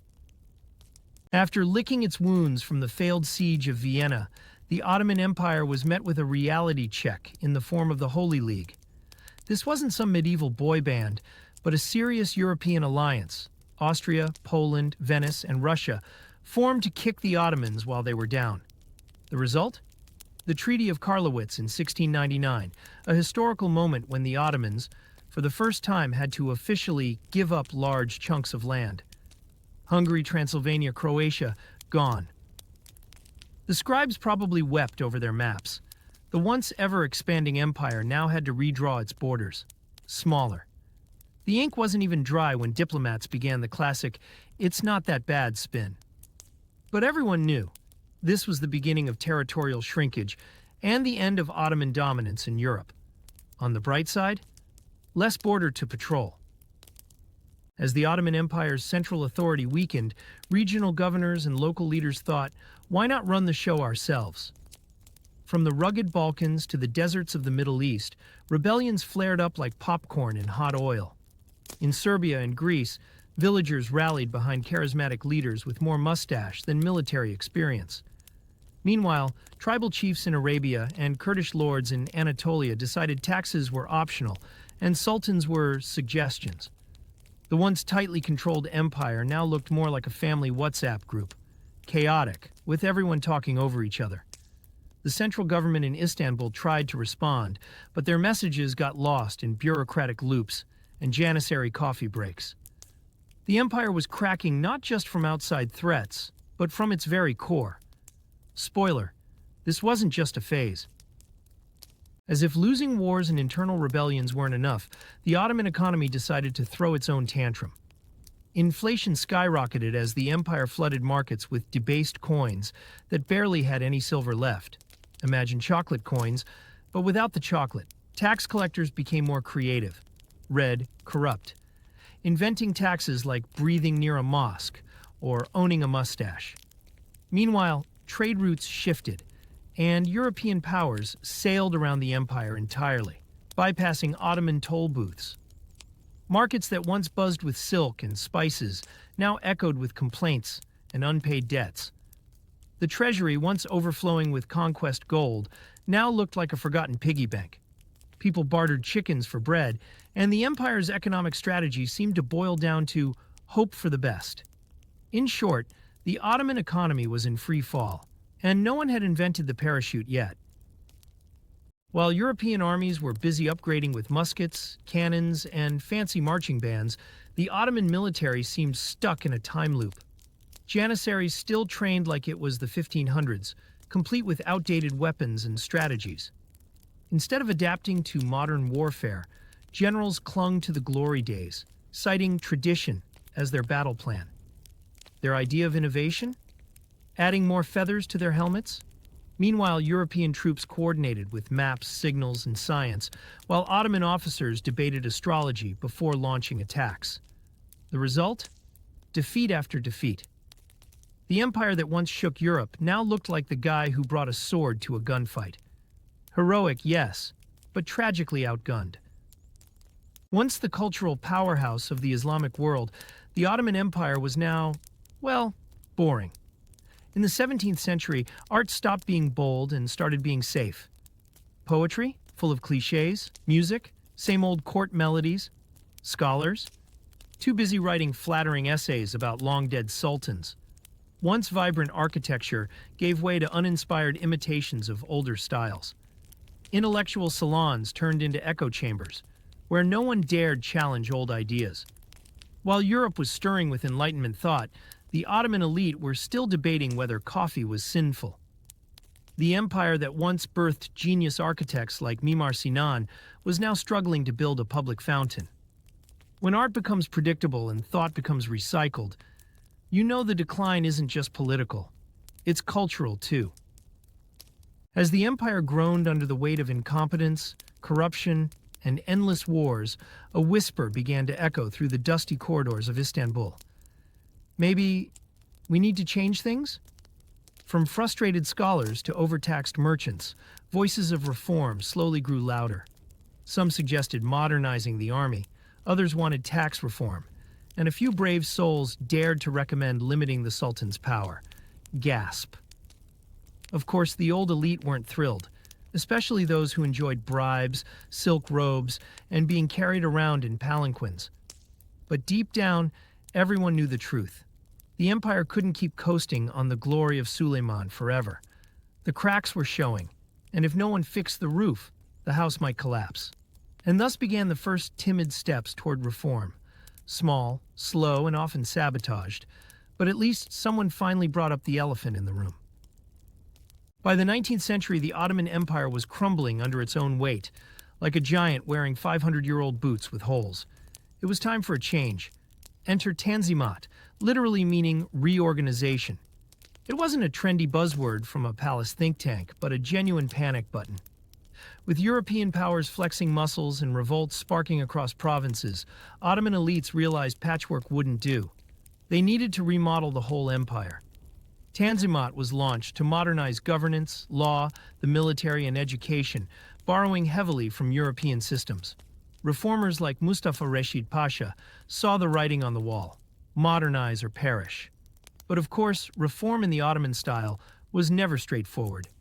Bureaucrats clashed with imams, old traditions grumbled, and somewhere in the palace, someone still believed janissaries were the answer. Still, Tanzimat marked the empire's bold leap into the modern age, even if it landed on a banana peel or two along the way. 2 pieces of parchment. That's all it took to send shockwaves through the Ottoman Empire. The Hadai Sharif of 1839 and the Hadai Humayun of 1856 weren't just ink on paper, they were declarations of a new era. The first aimed to modernize the state by promising equality before the law, the abolition of tax farming, and protection of life and property. The second went even further, extending equal civil rights to non-Muslims. Reformers cheered, traditionalists gasped, and bureaucrats, well, they started sweating. It was the Ottoman Empire's attempt to play catch-up with Europe, legally at least. But not everyone was on board. The reforms stirred both hope and resentment, and while they looked great on paper, implementation was another story. Still, for a crumbling empire, these edicts were bold steps into the modern world, one Ottoman ink stroke at a time. If you thought military reform was just about new uniforms, think again. The Ottoman Empire, after centuries of relying on the once mighty but now utterly chaotic Janissary Corps, finally pulled the plug. The Janissaries, once elite warriors, had turned into a bunch of entitled troublemakers who'd rather riot than train. So, in a bold and very loud move, the empire disbanded them entirely. In their place rose a modern European-style army, with snazzy drill routines, crisp jackets, and instructors shouting in French accents. Military academies were established, generals were trained abroad, and suddenly Ottoman officers started looking suspiciously like Prussians. This wasn't just a wardrobe change, it was a revolution in discipline, structure, and ambition. But old habits die hard, and reformers had to drag the institution forward, one reluctant mustache at a time. Education in the Ottoman Empire got a long overdue makeover during the Tanzimat period. Instead of solely relying on traditional religious schools, where you mainly learned how to argue about angels dancing on pinheads, the empire rolled out secular institutions with subjects like science, mathematics, geography, and yes, even French. These new schools aimed to train a modern civil service that could read reports, write memos, and not confuse a budget with a prayer rug. Western-style teacher academies popped up, and young Ottomans now graduated with diplomas, not just blessings. Of course, traditionalists weren't thrilled. Some feared algebra was a gateway to atheism. But the state pressed on, determined to produce bureaucrats who knew the difference between a bribe and a receipt. During the Tanzimat era, the Ottoman Empire realized that managing a vast, crumbling empire with a bunch of scribes and turbans and calligraphy pens was not very efficient. So they decided to build a modern bureaucracy. Gone were the days when a religious scholar doubled as tax collector, judge, and wedding singer. In came professional administrators trained in newly founded secular schools. The influence of the ulama, the religious elite, started to shrink, much to their displeasure. Office buildings with ledgers, filing cabinets, and actual chairs became symbols of a new order. Was it perfect? Not really. Some officials still accepted bribes with a smile. But at least now they used receipts. As the empire's coffers echoed with emptiness and inflation inflated more than just bread prices, the Tanzimat reformers knew it was time to tackle the tax and finance system. Gone were the days when tax collection was a mix of guesswork and bribes. New rules were introduced to organize revenue, cut corruption, and reduce the empire's growing dependence on foreign loans. Accountants were now just as powerful as generals. Well, almost. But while the intentions were noble, execution was, let's say, Ottoman-ish. Debts kept growing, and some tax collectors still managed to lose coins under their turbans. Yet, it marked the beginning of financial modernization, with receipts, balance sheets, and a lot of European advisors shaking their heads. In a bold move for equality, the Tanzimat reformers decided to grant civil rights to non-Muslim citizens, because why stop at just tax reforms when you can stir up centuries of religious hierarchy?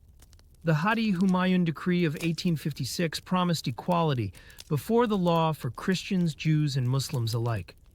On paper, it sounded like a progressive leap. In practice, let's just say the coffeehouse conversations got a lot louder. Some Muslim citizens grumbled that now their neighborhood priest had more rights than their imam. Meanwhile, minorities cautiously celebrated, unsure if the newfound equality came with strings or just more taxes. It was a step toward modernity, sure, but also a spark for internal tensions, especially in rural areas where change traveled slower than a camel on a rainy day.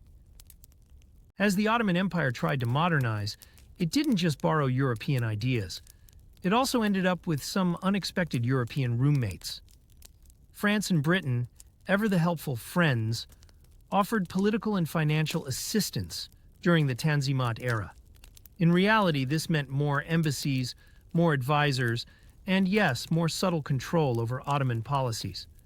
Istanbul began looking more like Paris by the Bosphorus, with French bankers sipping coffee next to Ottoman pashas, scratching their heads over loan agreements. British engineers offered to help build railways, though, oddly, all tracks seemed to point toward British trade routes. The Ottomans wanted modernization. What they got was a complicated house share with two very nosy roommates who just happened to own all the keys. Not everyone in the Ottoman Empire was thrilled about modernization. Enter the conservative backlash. As Tanzimat reforms pushed for secular schools, Western-style law codes, and equality for non-Muslims, many traditionalists saw red, and not the progressive kind. Religious leaders muttered that the empire was losing its soul. Elderly scholars shook their heads at steam engines, coffee shops, and trousers that didn't cover ankles. Street gossip turned spicy. Next thing you know, they'll let women read books. Mosques echoed with sermons warning of moral decay, and pamphlets popped up, decrying the reforms as un-Islamic. For every step forward, someone was determined to pull the empire 2 steps back, with a beard and a loud opinion. While Tanzimat reforms brought European-style governance, schools, and legal codes, they also sparked a quiet identity crisis. Ottoman intellectuals found themselves in an awkward dance, one foot in tradition, the other in modernity.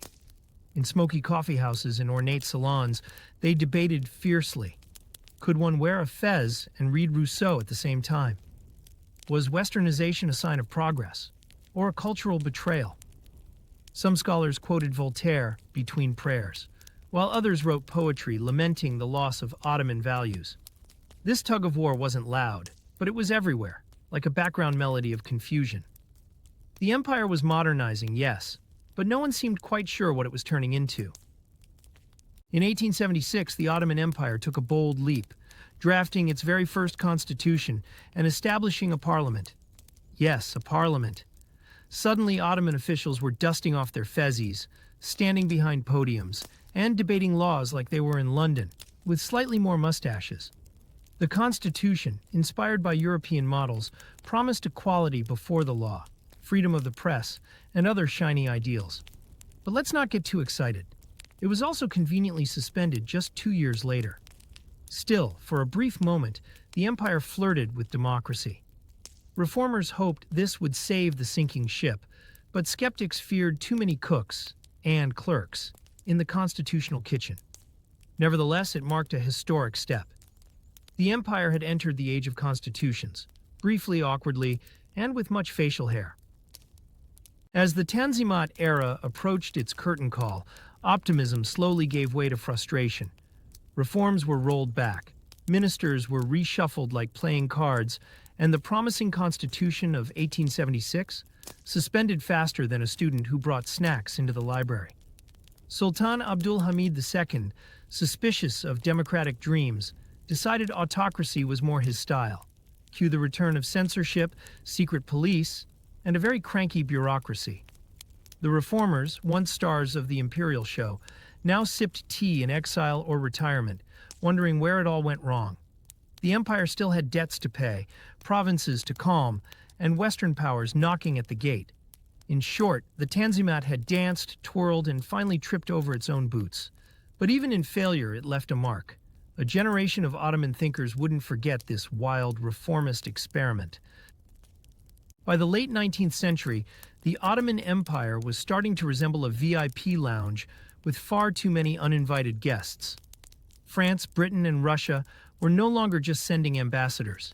They were sending bankers, military advisors, teachers, and even cultural experts with suspicious mustaches. The empire's economy became increasingly tangled in Western loans, contracts, and concessions. Railways were laid, but mostly led to European-owned mines and ports. French schools popped up in major cities, teaching everything except how to say no to colonial influence. British officers trained Ottoman soldiers with polite condescension, while Russian agents whispered in the ears of restless minorities. The Sultan tried to smile through it all, but his empire had clearly become a chessboard, and the Ottomans were running out of pawns. In the mid-19th century, the Ottoman Empire found itself in an unusual alliance, fighting side by side with its usual critics, Britain and France, against its longtime frenemy, Russia. The Crimean War, 1853-1856, was like a chaotic group project where everyone had different goals but shared one enemy. The Ottomans wanted to keep their territories. The British wanted to stop Russian expansion. And the French, well, they wanted to flex their mustaches and Catholic credentials.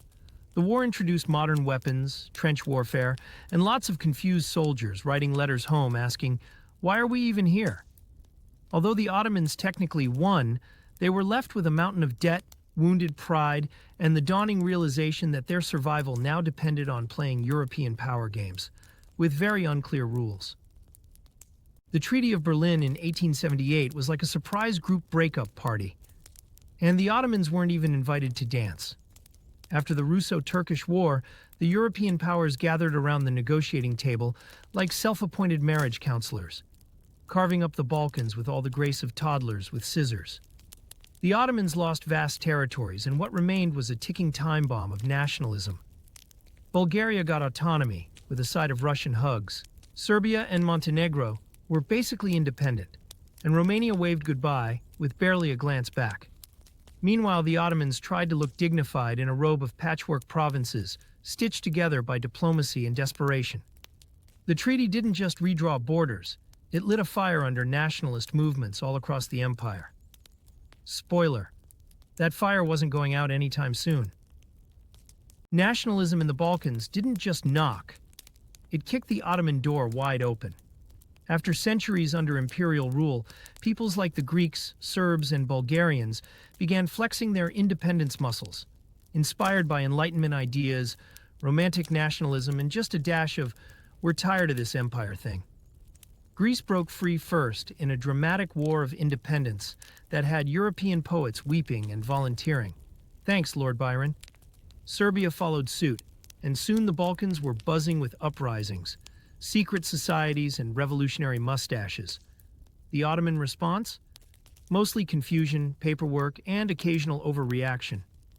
These independence movements weren't just regional headaches. They were signs that the imperial glue holding the empire together was starting to melt. With the empire cracking at the seams, Ottoman intellectuals scrambled to stitch it back together with an idea called Ottomanism.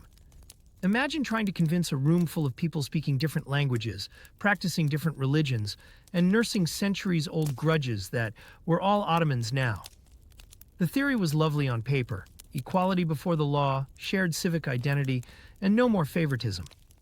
In practice? Well, it's hard to get the choir to sing when half the members are already halfway out the door. Ottomanism tried to create a common umbrella identity, but many minority groups saw it as too little. Too late, or worse, a sneaky attempt at assimilation.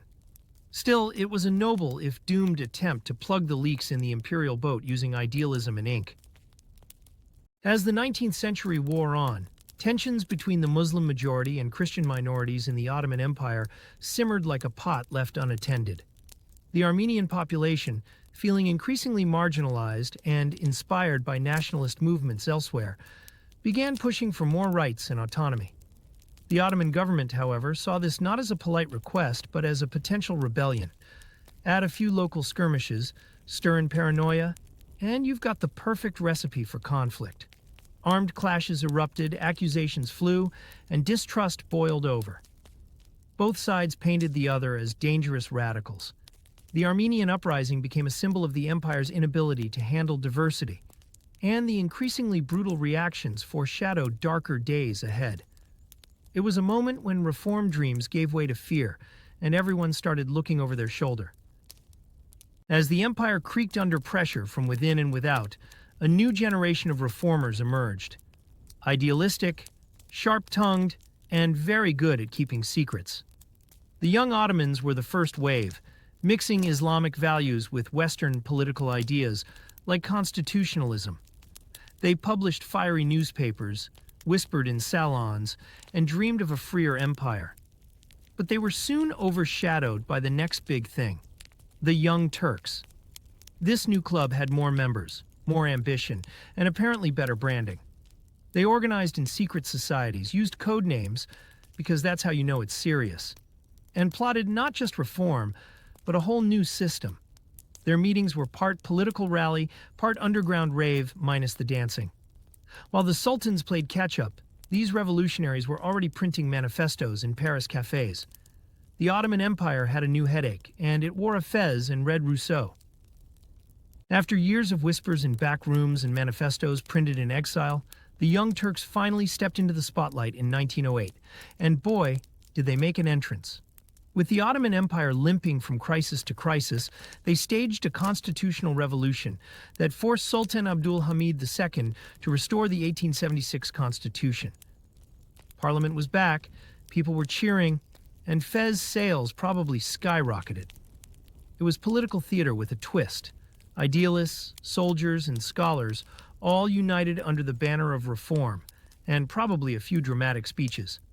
Across the empire, newspapers went wild, opposition parties popped up overnight, and people started dreaming of a modern state. For a brief moment, it looked like the Ottoman Empire had found its second wind. But if history has taught us anything, it's that revolutions are great at making promises, and not always great at keeping them. Abdul Hamid II, the last truly autocratic sultan of the Ottoman Empire, was a man who believed that absolute power was best enjoyed with a good mustache and a healthy dose of paranoia. After reluctantly restoring the constitution in 1908 under pressure from the Young Turks, he didn't just sit back and sip tea. No, he plotted. He conspired. He imagined a grand comeback where he would outmaneuver those reformist troublemakers and reclaim his iron grip on the empire. But instead of a dramatic return, what followed was more like a quiet fade-out. The Young Turks deposed him in 1909 after an attempted counter-coup flopped harder than a bad opera. Abdul Hamid was sent into exile in Thessaloniki, where he lived in a mansion with surprisingly decent carpets and plenty of time to reflect. Thus ended the reign of the last sultan, who truly thought he could rule it all alone, with one eye on the throne and the other on everyone plotting to take it.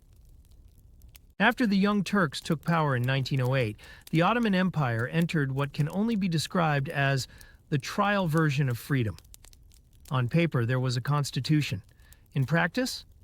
Well, let's just say it had more exceptions than a legal contract written by 10 lawyers and a suspicious cat. While some reforms were genuinely progressive, freedom of the press, a multi-party parliament, etc., they were quickly smothered by paranoia, censorship, and a love-hate relationship with real democracy. The government flip-flopped like a fish out of water. One day, calling for unity and justice, the next, jailing editors for printing cartoons of sultans in their pajamas. Political factions bickered non-stop. Military officers plotted behind closed doors, and ethnic tensions boiled under the surface. It was a dance between progress and repression, with everyone stepping on each other's toes. For every inch forward, the empire seemed to stumble 2 steps back. The Balkan Wars, 1912-1913, were a brutal wake-up call for the Ottoman Empire. Imagine showing up to a football match and realizing the other team brought tanks. The Balkan League, comprising Serbia, Bulgaria, Greece, and Montenegro, decided they had had enough Ottoman rule and launched a coordinated attack. It was a classic case of the kids are rebelling, except this time the kids had modern artillery. Within months, the Ottomans lost almost all of their European territories. The empire, once stretching deep into the Balkans, now clung desperately to a sliver of land near Istanbul. In Ottoman war rooms, maps were redrawn so quickly that the cartographers needed coffee IVs. Meanwhile, nationalist newspapers either wept openly or angrily demanded revenge. But the truth was clear. The empire's power had eroded. The Balkan losses were not just territorial, they were psychological, shaking the very identity of the Ottoman Turks, who suddenly found themselves surrounded by former subjects now waving their own flags. By the end of the Balkan Wars, the Ottoman Empire wasn't just missing territory. It was missing an identity. For centuries, the empire had been a patchwork quilt of ethnicities, religions, and languages sewn together by sultanic will and a hefty amount of bureaucracy. But now, as those threads unraveled, a question hung in the air like unbrewed Turkish coffee. Who are we really? For many Turks, this was the first time they looked around and realized the room was getting emptier. Gone were the Greeks, the Bulgarians, the Serbs, all off doing their own nationalist thing. What remained was a core population of Turkish Muslims. And even they weren't quite sure what being Ottoman meant anymore. Was it a political identity? A cultural one? A historical costume party with too many fez hats? Intellectuals scratched their heads while the military braced for more instability. The empire was still standing, but wobbling like a tired dervish after a long spin. And somewhere deep inside, the realization settled in. Something fundamental had changed, and there was no turning back. In 1914, the Ottoman Empire, like a gambler down to his last coin, placed a risky bet, joining the Central Powers in World War I. Why? Part desperation, part hope that siding with Germany and Austria-Hungary might revive the empire's former glory. Spoiler, it didn't. While other nations chose alliances based on ideology or long-standing ties, the Ottomans basically said, "Hey, they seem like winners," and jumped in. The German advisors showed up with shiny boots and thick accents, and Ottoman leaders thought this could work. They hoped to regain lost territories, prove their military prowess, and reassert regional influence. But what followed was a series of grueling campaigns, internal chaos, and international scrutiny. Still, in the moment, the empire believed it was making a bold strategic move, one last shot at redemption. Instead, it was the beginning of the end. In 1915, as Allied forces stormed the beaches of Gallipoli, the Ottoman Empire braced for what many assumed would be a swift defeat. Spoiler alert, it wasn't. Against all odds, the Ottomans, led by the then little-known officer Mustafa Kemal, yes, that Ataturk, turned the tide. With cunning tactics, sheer determination, and probably a lot of yelling in Turkish, they repelled the invading forces in one of the few Ottoman victories in World War I. Gallipoli became more than just a battlefield. It was a symbol of resilience, a national pride moment, and for the Allies, a very expensive lesson in underestimation. The victory gave a temporary morale boost to a crumbling empire and turned Mustafa Kemal into a national hero overnight. Gallipoli was muddy, bloody, and brutal, but also the place where a future nation's legend began to take root.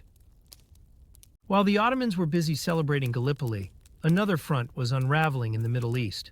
Britain, ever the schemer, found an opportunity to poke the Ottoman bear by supporting Arab revolts. Enter the scene: desert tribes, secret letters, and a mysterious British officer in khakis. Yes, T.E. Lawrence, aka Lawrence of Arabia. Through promises of independence, which may or may not have been sincere, the British encouraged Arab leaders like Sharif Hussein to rise up against Ottoman rule. Suddenly, the empire was facing ambushes in the scorching sands, camels loaded with rifles, and alliances as fragile as baklava. The Middle Eastern front was no longer just a military issue, it was a diplomatic chess game, and the Ottomans were rapidly running out of pawns. Among the darkest chapters in Ottoman history lies the Armenian Genocide, an event that continues to stir fierce debates today. During World War I, the Ottoman government, paranoid about internal dissent and suspecting Armenian collaboration with enemy forces, decided to relocate the Armenian population. But this wasn't a simple eviction notice. Instead, it spiraled into mass killings, forced marches through the desert, starvation, and brutal executions. Entire villages vanished, communities were erased, and what was once a thriving Armenian cultural presence in Anatolia became a haunting void. The Young Turks regime, in its attempt to hold the empire together, instead etched a scar that history refuses to forget. Whether you call it a genocide, a tragedy, or a very unfortunate administrative oversight, as some deny, one thing is clear: it was catastrophic, for both the victims and the Ottoman Empire's legacy. If war didn't kill you, starvation or disease probably would. As the Ottoman Empire poured its dwindling resources into World War I, the economy crumbled like a stale piece of baklava. Agricultural production plummeted, railroads prioritized troop transport over food supply, and a nasty blockade made sure imported goods were rarer than a happy Ottoman general. Meanwhile, inflation skyrocketed, salaries evaporated, and breadlines stretched longer than military front lines. Cities like Istanbul and Damascus became centers of misery, with overcrowded hospitals and hungry civilians lining up for crumbs. Typhus and cholera roamed free like they owned the place. Even soldiers, glorified as they were, often fought on empty stomachs. It was as if the empire had declared war on its own survival. As the saying went back then, bullets were optional, but hunger and fever, guaranteed. The Arabian Desert wasn't just sand and camels. It was a theater for one of the most cinematic guerrilla campaigns in history. Enter T.E. Lawrence, better known as Lawrence of Arabia, a British officer with a flair for robes, explosives, and desert diplomacy. With the support of British gold and promises, some more honest than others, Arab tribes united to sabotage Ottoman supply lines, blow up railways, and capture key towns. While the Ottomans were busy fighting battles in the trenches, their rear was crumbling. Thanks to hit-and-run tactics and, let's be honest, a few really dramatic camel charges. Lawrence became a desert legend, complete with sand-swept hair and epic one-liners. But behind the myth was a harsh reality.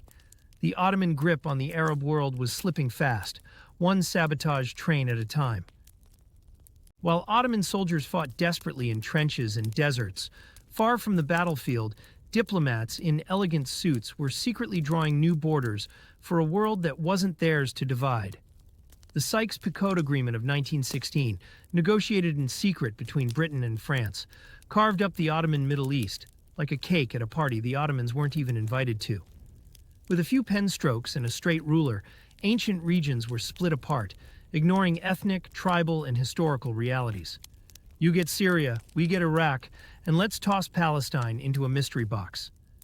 It was a masterclass in imperial arrogance, and its consequences echo into the present day.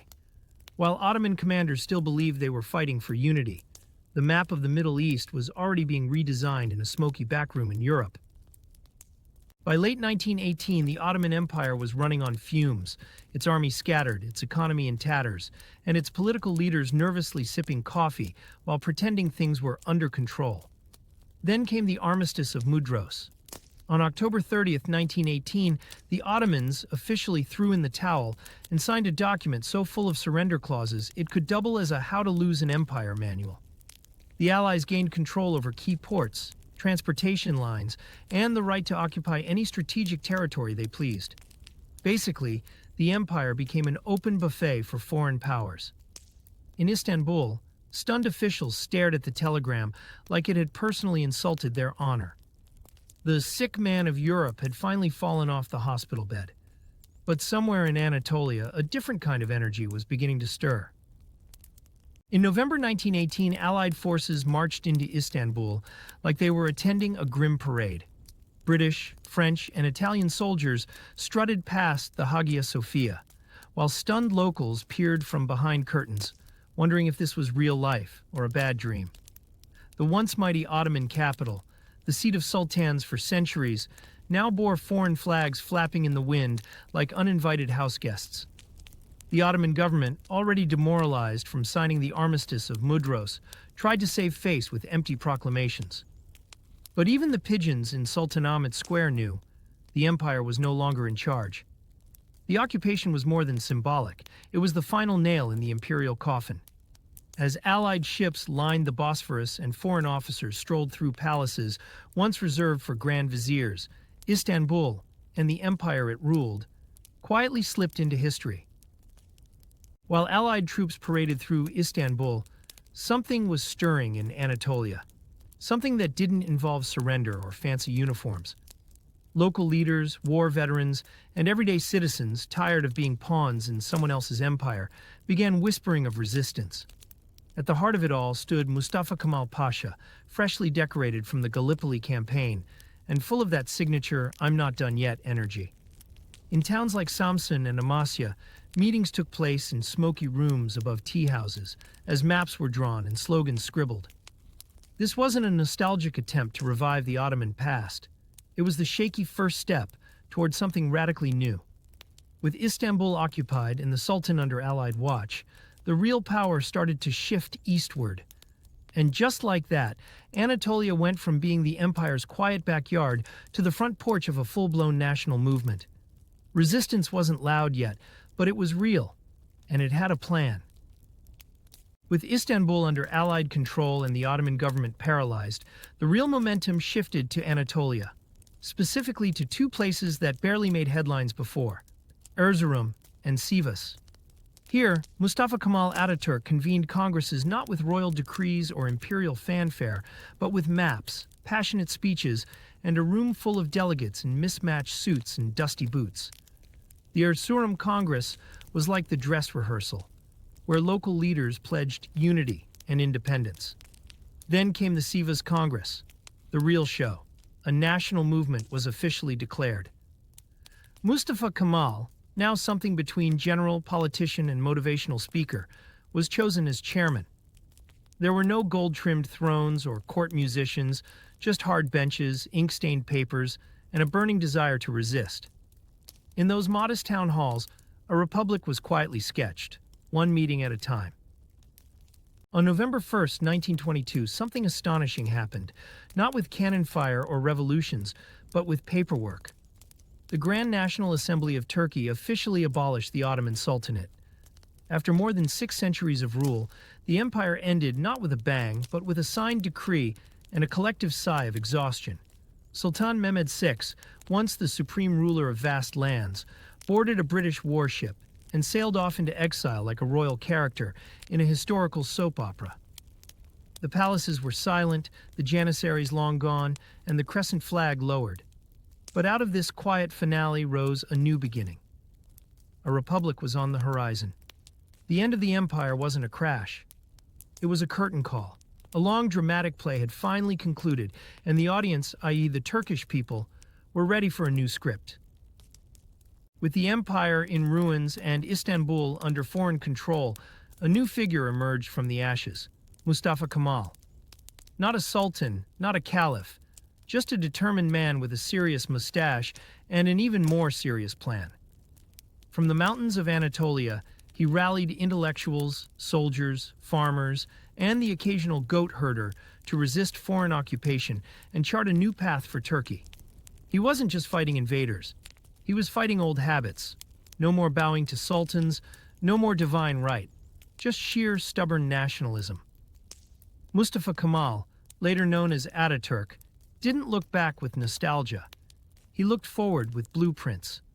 A modern republic, free from religious authority and imperial nostalgia, was the dream. He wore Western suits, gave stirring speeches, and turned what was left of the Ottoman heartland into a launchpad for the 20th century. A legend was rising, not on a golden throne, but from a battlefield, with dust on his boots and reform on his mind.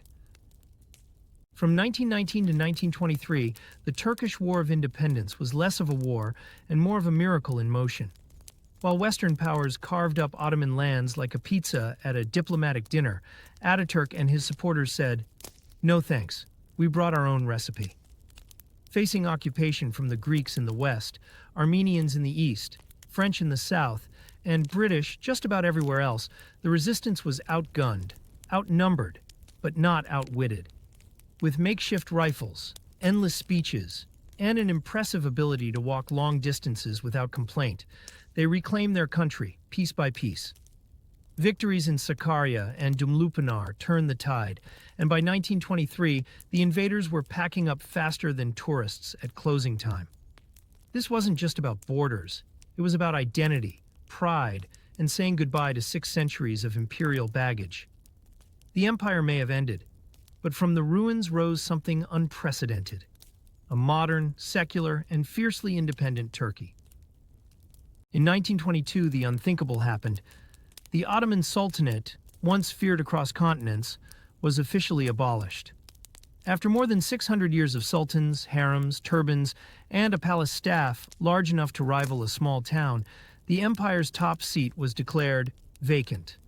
Sultan Mehmed VI Vahiduddin, the last of his line, didn't get a royal parade or a dramatic farewell. Nope, he boarded a British warship and quietly sailed off into exile, like a man avoiding an awkward family dinner. Ataturk and the nationalist movement weren't in the mood for monarchies anymore. The age of modern republics had arrived, and dynasties? So passé. This bold move severed the last threads of imperial rule and shocked traditionalists, but also symbolized a fresh start. Turkey was no longer a crown to be inherited, it was a nation to be built. And with that, the curtain fell on the sultans, with a final bow that was more resignation letter than royal decree. On October 29, 1923, the world witnessed the official birth of a new nation, the Republic of Turkey. Out with the sultans, in with the suits. Mustafa Kemal Ataturk, the man with a mission and the most disciplined mustache in Anatolia, was elected as the first president. No more royal decrees or imperial edicts, just constitutions, ballots, and national anthems. The capital shifted from the romantic Istanbul to the more grounded Ankara, because nothing says modern republic like moving to a place with fewer palaces and more paperwork. With a firm handshake and a revolutionary spirit, Ataturk declared, "We're not an empire anymore. We're a republic now. Let's get to work." Thus began a new era. Less turbans, more neckties, less harems, more homework. a country reborn from the ashes of an empire, ready to prove that being modern didn't mean forgetting the past, just trimming its mustache. In 1924, Turkey did something bold. It unplugged the spiritual Wi-Fi of the Islamic world by officially abolishing the caliphate. After over 1,300 years of caliphs being the God's representative on earth, with turbans large enough to need their own zip code, Ataturk decided it was time to separate mosque from state. For good.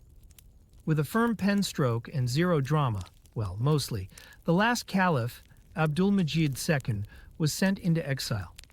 The religious authority that once connected Muslims from Morocco to Malaysia was now officially retired. Critics gasped, traditionalists fainted, and Ataturk sipped his tea unfazed. It wasn't a move against faith, but a statement. The new republic would be secular, pragmatic, and modern. No more fatwas on fashion, just focus on science, education, and maybe a little jazz. The Ottoman theocracy was gone, and the secular state had arrived. One final bow for the caliph, and the curtain fell on a millennium-old institution. With the ink barely dry on the Republic's birth certificate, Ataturk rolled up his sleeves, figuratively and literally. Out went the Arabic script, and in came the Latin alphabet, causing bookstores to panic and calligraphy teachers to cry. Education was revamped with secular schools replacing religious ones. Women were no longer expected to hide behind veils or men. Now they could vote, work, and even cut their hair like French actresses. Traditional robes gave way to Western suits and cloche hats, making Istanbul look more like Paris on a budget. Ataturk wasn't just modernizing, he was reprogramming an entire society, one reform at a time. And while some elders grumbled into their prayer beads, the youth started wearing ties instead of turbans. From language and fashion to gender roles and national pride, the reform train had no brakes, and Ataturk was the conductor shouting, "Next stop, modernity." Waving goodbye to centuries of Ottoman identity wasn't as easy as changing a flag. It meant rewriting what it meant to be Turkish. Out with the empire, in with the republic. Ataturk's vision wasn't just about reforms, it was a national makeover. The fez, banned, Ottoman Arabic, out. The new Turkish identity was secular, modern, and a bit obsessed with French fashion. Religion was moved from the center of public life to the privacy of your own prayer rug. The goal? A country that looked westward, not backward. The cultural transformation was so intense, even statues of Ataturk started popping up faster than cement carts. For some, it was liberating. For others, disorienting. But one thing was clear. The Ottoman past was being boxed, labeled antique, and shelved in museums. Welcome to the era of sleek suits, crisp Turkish, and the new national motto, be modern or be left behind. Even though the Ottoman Empire is long gone, its architectural legacy refuses to be forgotten. From the majestic domes of the Blue Mosque to the grandeur of Topkapi Palace, the empire's real estate game was truly top tier. Walking through Istanbul feels like strolling through a live-action museum, where every stone whispers stories of sultans, scholars, and scandal. Libraries built with gold accents, sprawling hammams with echoing steam, and bridges that have outlived dynasties. Each one stands as a defiant reminder, we were here. Modern Turkey may speak Latin letters now, but its skyline is still dotted with minarets and palaces that could make even a Roman emperor a little jealous. Tourists snap selfies while pigeons perch where royal decrees were once proclaimed. It's a beautiful paradox, a republic wrapped in Ottoman wallpaper, where the past isn't just remembered, it's still rented out as a tourist attraction, history, meat preservation, and Instagram. The Ottoman Empire may be gone, but its political playbook lives on, in surprising ways. Many modern Middle Eastern states borrowed heavily from Ottoman governance, sometimes unintentionally. Think centralized power, complex bureaucracy, and the art of keeping rival factions barely united, a true Ottoman specialty. From Jordan to Iraq, echoes of the empire's administrative savvy still shape borders, constitutions, and political drama. Even the concept of a powerful leader balancing religious influence and secular rule, Ottoman déjà vu. And let's not forget the diplomatic juggling act between East and West, something the Ottomans perfected centuries before it became trendy. The empire might have fallen, but its ghost still attends a few cabinet meetings here and there, silently raising an eyebrow when things get messy. Today's political leaders may wear suits instead of turbans, but some of their strategies still carry the scent of Ottoman rosewater and paperwork. When it comes to law and order, the Ottomans weren't just wielding swords, they also wielded scrolls. The empire developed a complex legal framework blending Islamic Sharia law with imperial edicts and local customs, creating a multi-layered system that governed everything from trade disputes to who got the best plot in the local cemetery. Fast forward to today, and traces of Ottoman legal architecture are still embedded in modern Turkish civil codes, especially after Ataturk's reforms, which borrowed from both the Ottoman past and European influences. Even in some neighboring countries, you'll find echoes of Ottoman court procedures, though probably with fewer turbans and more paperwork. The Ottomans might not have had fancy courtrooms with microphones, but their legacy helped shape how many modern Muslim-majority nations write, interpret, and enforce law. Yes, even that zoning regulation nightmare you heard about may have Ottoman DNA. The Ottoman Empire might be long gone, but try telling that to a Turkish grandparent sipping tea while reminiscing about the good old days. The empire's memory lives on in the hearts and stories of millions, often oscillating between pride and nostalgia. Some view it as a golden age of power and culture, while others remember the censorship, conscription, and chaotic bureaucracy. In Istanbul's bustling bazaars or quiet courtyards, conversations still start with, "Back in Ottoman times." And honestly, who can blame them? Not every country had an empire that stretched across 3 continents, ran one of the world's most powerful navies, and somehow managed to invent coffee houses while running an empire. The legacy isn't just bricks and laws, it's emotional, lingering in lullabies, architecture, and everyday slang.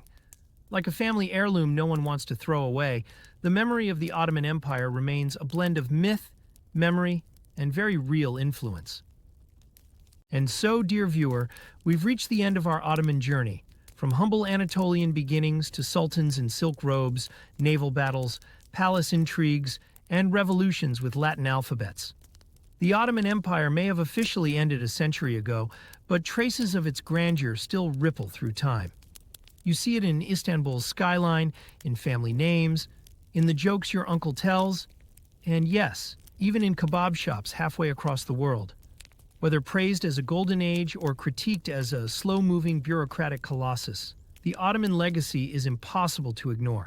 It left behind more than ruins and records. It left a cultural DNA that still shapes identities and politics across continents. So next time you hear the word Ottoman, remember, it's not just a fancy footrest. It's a 1,000-year story of ambition, contradictions, power, and falafel. History never truly ends. It just changes costumes and waits for the next curious soul to rediscover it. Thank you for staying with us till the final curtain of this imperial epic.